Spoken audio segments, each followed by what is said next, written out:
یا معنی کنن. خب من میخونم تو معنی کن.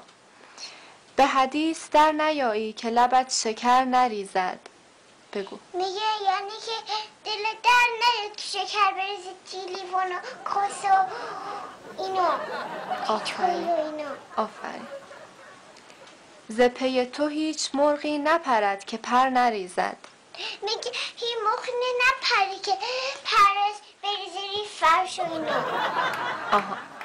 هوشیار کسی باید که از عشق بپرهیزد. میگه یکی باید از عشق بپره. آفرین.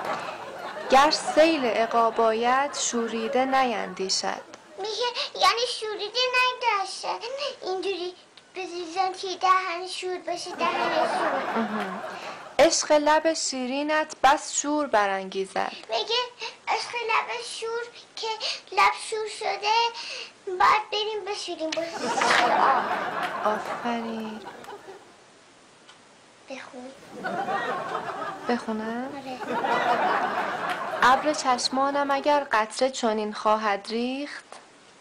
میگه ابری که سفید شد ازش بارون میزه ازش برف میریزه. آفرین. گر ایستاد حریفی اسیر عشق بماند. یعنی میگه که کتاب تعریف کن ببین توی شعراش چی هست معنی هست. جهان جوان شد و یاران به عیش بنشستند. میگه جوان شد و به عید نشستن کادو باز کردن. تو را سماع نباشد که سوز عشق نبود. میگه تو رو سوا سوخته نباشد که اینجوری سیاه نباشد که اینجوری.